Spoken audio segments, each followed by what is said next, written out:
Hello guys, welcome to our chemistry.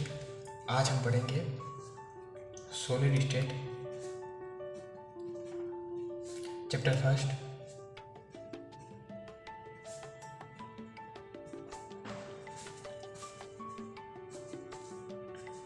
Part 2। इससे पहले हमने इस चैप्टर के कुछ नोट्स पहले लिखा चुका हूँ। पार्ट फर्स्ट में इसका जितना मैंने क्रिस्टल, ठोस, क्रिस्टल, चालक क्या होते हैं, ठोस क्या होते हैं, जो इसकी बेसिक जानकारी थी वो मैंने फर्स्ट वीडियो में बता दी है। जिसने फर्स्ट वीडियो नहीं देखा है पहले वो फर्स्ट वीडियो देखे तो ये वीडियो समझ में आएगा, क्योंकि कुछ ऐसे टर्म्स होते हैं जो कि पहले वीडियो में बताए हैं, क्रिस्टल, चालक, एका कोष्ठिका, तो वो आपको वहाँ से समझना होगा। चलो आज हम स्टार्ट करते हैं एका कोष्ठिका के। वैसे तो मैंने आपको बता दिया है एका कोष्ठिका कितना क्या होता है, कितने टाइप की होती है, तो वो आज हम बताएंगे कि एकक कोष्ठिका के पैरामीटर। आपके एग्जाम में यहाँ से MCQ टाइप के जो क्वेश्चन होते हैं 1 से 10 तक, वहाँ पे इससे पूछ लिया जाता है कि एकक कोष्ठिका के कितने पैरामीटर होते हैं। तो एकक कोष्ठिका के 6 पैरामीटर होते हैं, 6 पैरामीटर होते हैं। एकक कोष्ठिका के कितने पैरामीटर होते हैं? 6 पैरामीटर होते हैं। देखो 6 पैरामीटर कौन से होते हैं? A, B और C। ये 3 तो क्या होती है? भुजाएं। और 3 होते हैं कोण, अल्फा, बीटा और गामा। एकक कोष्ठिका कुल कितने पैरामीटर होते हैं? 6 पैरामीटर होते हैं, 3 भुजाएं होती है और 3 कोण होते हैं। अब एकक कोष्ठिका के बारे में आपको यहाँ से और ज़्यादा जानकारी, तो वैसे तो मैंने बता दिया था कि एकक कोष्ठिका क्या होती है, कि क्रिस्टल चालक की जो मूलभूत इकाई होती है उसी को हम क्या कहते हैं? एकक कोष्ठिका कहते हैं। और एकक कोष्ठिका के पैरामीटर कितने होते हैं? तो एकक कोष्ठिका के 6 पैरामीटर होते हैं, A, B, C, 3 भुजाएं और 3 ही कोण, अल्फा, बीटा और गामा। जैसे कि हमारे पास ये कोई एक क्रिस्टल चालक है,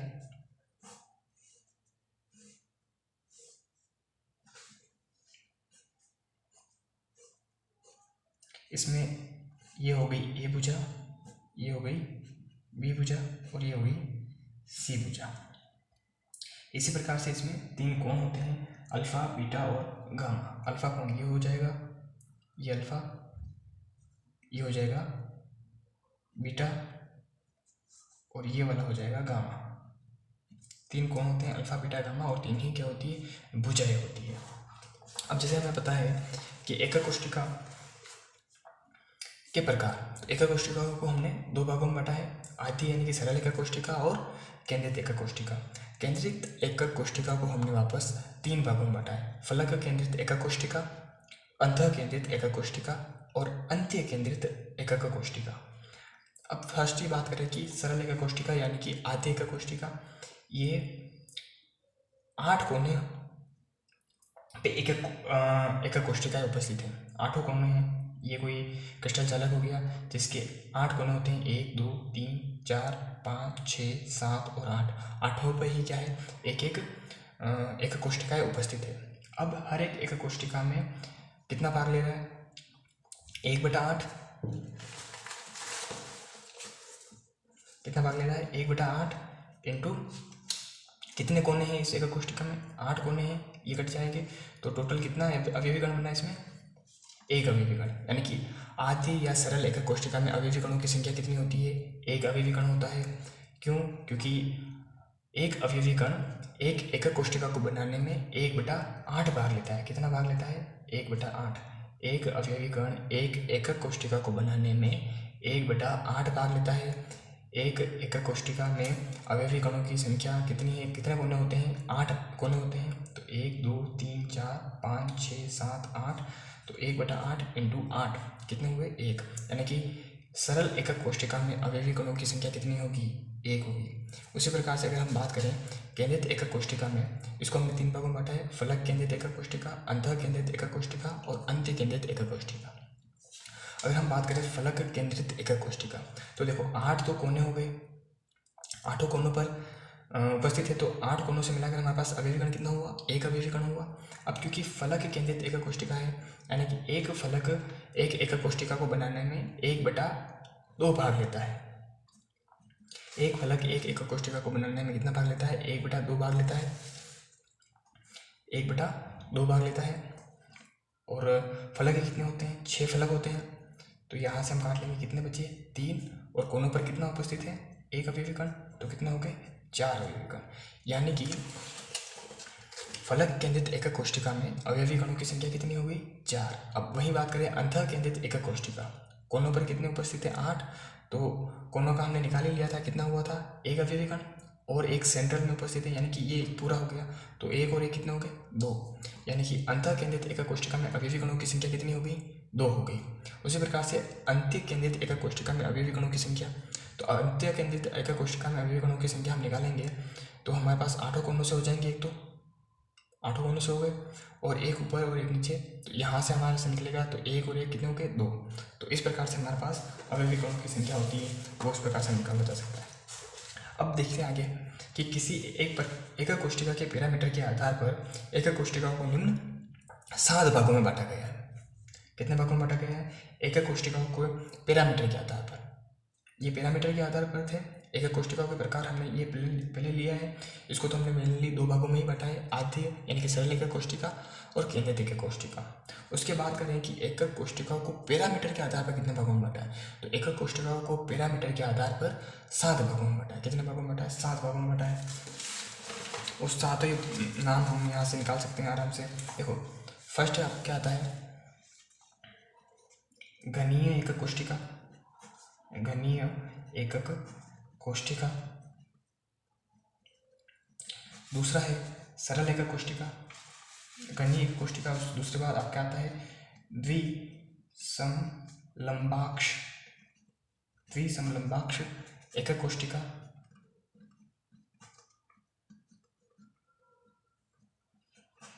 तीसरा आपका आता है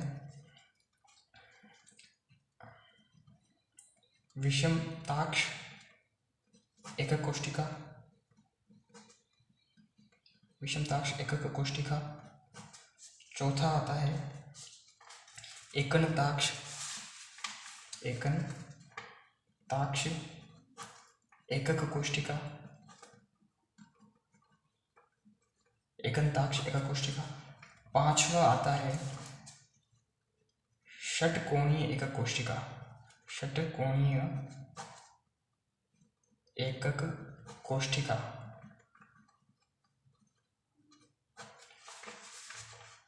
छठा आता है त्रिसमलंबाक्ष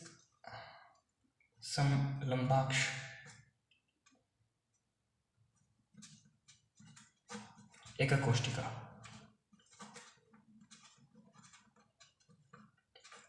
और सातवां आपका आता है त्रिंताक्ष एकक कोष्ठिका।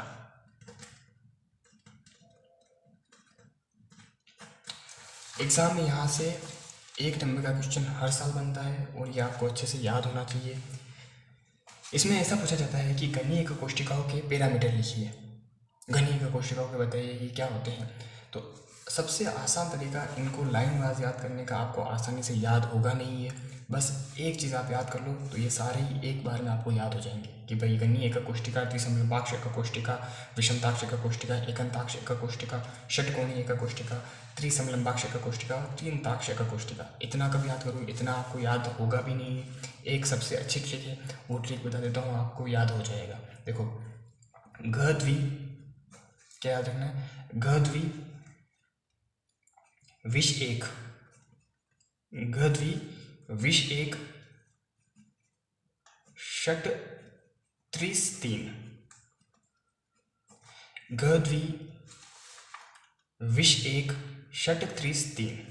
घ से होगा घनीय एकक कोष्ठिका, द्वि से होगा द्विसमलंबाक्ष एकक कोष्ठिका, विषमताक्ष एकक कोष्ठिका, एकनताक्ष एकक कोष्ठिका, षटकोणीय एकक कोष्ठिका, समलंबाक्ष एकक कोष्ठिका और त्रिंताक्ष एकक कोष्ठिका। कुछ याद नहीं करना, आपको सिर्फ एक ये लाइन याद करनी है, सारा सीक्वेंस वैसे आपको याद हो जाएगा।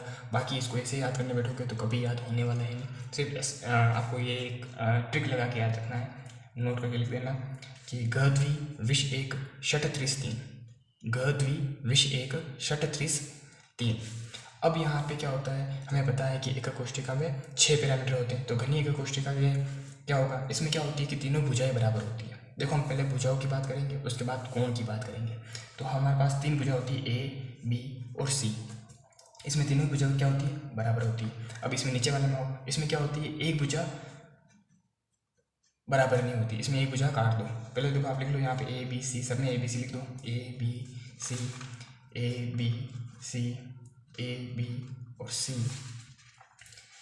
इसका भी लिख दो ए बी और सी। अब यहाँ पे देखो इसमें क्या करना है कि ये तीनों ही बराबर होती है, इसमें एक काट दो, इसमें दोनों ही काट दो, सब बराबर, एक काटा दो काटा, इसमें दोनों ही काट दो वापस, इसमें भी दोनों काट दिए। अब इसमें जाता है, इसमें वापस क्या करो आप, एक काट दो, एक काट दिया वापस। अब इसमें क्या करना है, दोनों बराबर रखो और इसमें क्या करो, तीनों ही काट दो। आपकी ये एक कोष्ठिकाओं की भुजाएं याद हो चुकी। अब आपको क्या याद करना है, कोण याद करना है। तो फर्स्ट में क्या करोगे, alpha equal to beta equal to gamma, तीनों कोण बराबर होते हैं और तीनों कोण क्या होते हैं, 90 डिग्री के होते हैं। वापस alpha equal to beta equal to gamma 90 degree, वापस बराबर, वापस alpha equal to beta equal to gamma equal to 90 degree. अब यहाँ पे आओगे, यहाँ पे क्या करोगे, alpha equal to beta not equal to gamma. Simple और सीधी सी बात है। देखो यहाँ पे आपको यहाँ पे देखो सबसे पहले हमने क्या किया, विषम लंबाक्ष ऊपर की यहाँ पे देखें तो रुकना, यहाँ पे देखो घनी के कोष्ठिका की बात कर रहे हैं, ए बी और सी तीनों ही बराबर है, अल्फा बीटा गामा और 90 डिग्री, ठीक है। द्विसम लंबाक्ष में एक भुजा हमने कैंसिल कर दी, अल्फा बीटा गामा तीनों ही बराबर है और 90 डिग्री। विषम लंबाक्ष में तीनों ही भुजाएं हमने कैंसिल कर दी, तीनों ही भुजा बराबर नहीं होती, लेकिन तीनों ही कोण बराबर होते हैं और 90 डिग्री का होता है। एकंताक्ष में तीनों ही कोण क्या, तीनों ही भुजाएं क्या होती है, बराबर नहीं होती है, दो कोण बराबर होते हैं, 90 डिग्री का होता है, और तीसरा कोण क्या होता है, गामा क्या होता है, अलग होता है। षटकोणीय का क्वेश्चन की बात करें तो षटकोणीय में क्या होता है, दो कोण बराबर होते हैं, 90 डिग्री का होता है, तीसरा कोण जो है 120 डिग्री का होता है। त्रिसमताक्ष में क्या होता है, त्रिसमताक्ष में होता है तीनों कोण बराबर होते हैं लेकिन 90 डिग्री का नहीं होता है, तीनों कोण क्या होते हैं, बराबर होते हैं लेकिन 90 डिग्री का नहीं होता है। त्रिनताक्ष में क्या होता है, तीनों ही कोण बराबर नहीं होते और 90 डिग्री के भी नहीं होते। तो वापस यहाँ पे देखो कि आपको क्या करना है कि घनी का कोष्ठिका में तीनों ही भुजाएं लिखनी है। पहले तो आप भुजाएं देख लो, देखो फर्स्ट में क्या होगा, तीनों ही बराबर है, सेकंड में एक कैंसिल कर लो, थर्ड में दोनों कैंसिल कर लो, फोर्थ में भी वापस क्या कर लो, दोनों कैंसिल कर लो, फिफ्थ में एक वापस कैंसिल करनी है, सेवन्थ में तीनों ही बराबर होती है और फोर्थ में तीनों ही वापस कैंसिल करनी है आपको। तो ये आपको भुजाएं हो गई। अब आपको 3 पैरामीटर को देखने, कौन से, कोण वाले। तो 3 में यानी कि आपको घनी के कोष्ठिका में है, तो घनी के कोष्ठिका में क्या करोगे कि तीनों ही कोण बराबर होते हैं, अगले वाले में भी तीनों ही कोण बराबर होते हैं, उससे अगले वाले में भी तीनों ही कोण बराबर होते हैं और सब में क्या है, 90 डिग्री है। फिर हमें क्या करना है, यहाँ पे दो कोण बराबर होते हैं, 90 डिग्री का होता है, तीसरा बराबर नहीं होता है। यहाँ पे दो कोण बराबर होते हैं, 90 डिग्री होते हैं, तीसरा कोण क्या होता है, 120 डिग्री का होता है। वापस यहाँ पे हम देखेंगे तीनों ही कोण बराबर होते हैं लेकिन 90 डिग्री के नहीं होते, इसमें तीनों ही कोण भी बराबर नहीं है और 90 डिग्री के भी नहीं है।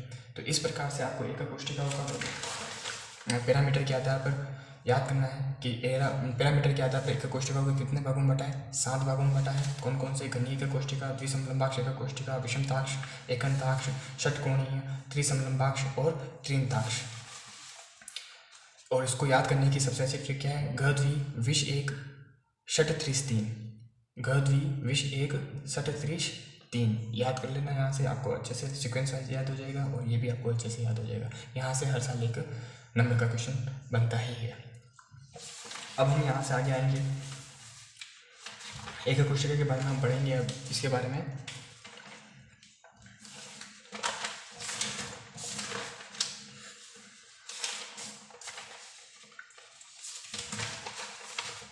अब पढ़ेंगे आयनिक यौगिकों में दोष, और यहां से क्वेश्चन आपके आता ही आएगा।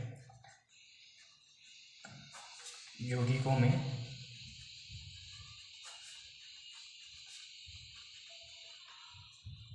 आयनिक यौगिकों में दोष। अब ये दो प्रकार के होते हैं। आयनिक यौगिकों में दोष कितने प्रकार के होते हैं? दो प्रकार के होते हैं। फर्स्ट होता है शॉटकी दोष, शॉटकी दोष, और दूसरा होता है फ्रेंकल दोष, फ्रेंकल दोष। यहां से आप मान के चलो कि आपके एग्जाम में क्वेश्चन बनेगा ही बनेगा।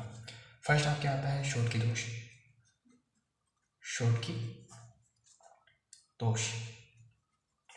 अगर इसकी बात करें, पहले तो ये आयनिक यौगिकों में दोष क्या होता है? आयनिक यौगिक तो आपको पता ही होंगे कि कौन कौन से होते हैं, जैसे कि NaCl, KCl एक्सेट्रा। ये सारे क्या होते हैं? आयनिक यौगिक होते हैं, जिनमें आयन्स पाए जाते हैं। पॉजिटिव चार्ज और नेगेटिव चार्ज जिसमें पाया जाता है उसको हम क्या कहते हैं? आयनिक यौगिक होते हैं। तो फर्स्ट हमारे पास आता है आयनिक यौगिकों में दो दोष होते हैं। एक तो होता है शॉटकी दोष और दूसरा होता है फ्रेंकल दोष, फ्रेंकल दोष। देखो शॉटकी दोष की अगर हम बात करते हैं, यानी कि क्रिस्टल चालक, ये तो हमने बता ही दिया आपको फर्स्ट वीडियो में कि क्रिस्टल चालक क्या होता है ना।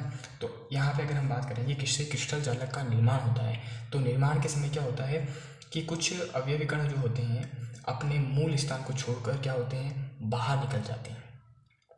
तो उसके बाहर निकलने की वजह से उस पर विपरीत आवेश का चार्ज अधिक हो जाता है, और उससे संतुलित करने के लिए क्या करता है कि दूसरा इलेक्ट्रॉन भी क्या, दूसरा अवयवी कण जो होता है वो भी क्या करता है? वहाँ से बाहर निकल जाता है, और इससे बाहर निकलने वाले युगल को हम कहते हैं शॉटकी युगल, और इस प्रकार के दोष को हम क्या कहेंगे? शॉटकी दोष। देखो समझाता हूँ आपको कैसे होता है ये। जैसे कि NaCl, NaCl, Cl, NaCl, Na। यहाँ पे आप कोई खाली छोड़ दो यहाँ पे, और यहाँ Cl, NaCl।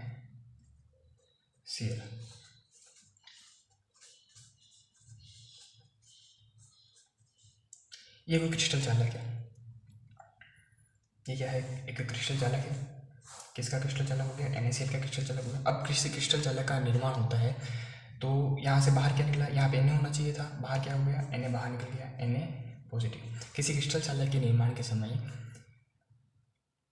यदि धनावेश या कोई भी आवेश वाला चार्ज हो, किसी क्रिस्टल चालक के समय कुछ अवयवी कण अपने मूल स्थान को छोड़कर क्रिस्टल चालक से बाहर निकल जाते हैं। क्रिस्टल चालक का निर्माण हो रहा है, उस समय कुछ अवयवी कण यानी कि Na जो है अपना मूल स्थान छोड़कर क्रिस्टल चालक से बाहर निकल जाता है। तब विपरीत आवेश का अवयवी कण क्रिस्टल को छोड़ विद्युत उदासीन बनाने के लिए, क्योंकि अब देखो जैसे पॉजिटिव चार्ज यहाँ से बाहर निकला है ना, तो इस पर क्या हो गया? नेगेटिव चार्ज बढ़ गया है। क्यों? क्योंकि यहाँ से एक पॉजिटिव कम हो गया ना, तो अब नेगेटिव चार्ज बढ़ा है। तो अब इस नेगेटिव चार्ज को विद्युत उदासीन करने के लिए इसका विपरीत आवेश वाला कौन सा होता है? Cl पे चार्ज कौन सा होता है? नेगेटिव चार्ज होता है। तो ये Cl क्या करेगा? यहाँ से बाहर निकल जाएगा, और क्या हो जाएगा? Cl बाहर निकल गया। अब इसकी वजह से क्या हो गया? यहाँ पे ये क्रिस्टल चालक क्या हो गया? विद्युत उदासीन हो गया, और इस निकलने वाले युगल को हम क्या कह रहे हैं? शॉटकी युगल। क्या कहते हैं? शॉटकी युगल। और इस प्रकार के दोष को हम क्या कहते हैं? शॉटकी दोष कहते हैं। देखो अब यहाँ तो समझ में आ गया होगा, इसके बारे में लिख भी देते हैं कि इस दोष के बारे में सर्वप्रथम शॉटकी नामक वैज्ञानिक ने बताया था। शॉटकी नामक वैज्ञानिक ने बताया था। इस दोष में किसी क्रिस्टल चालक के निर्माण के समय किसी क्रिस्टल चालक के निर्माण के समय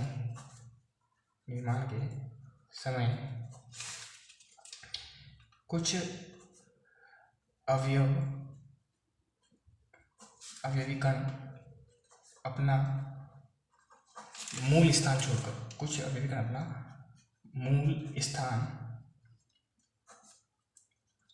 छोड़कर क्रिस्टल से बाहर निकल जाते हैं। क्रिस्टल से बाहर निकल जाते हैं।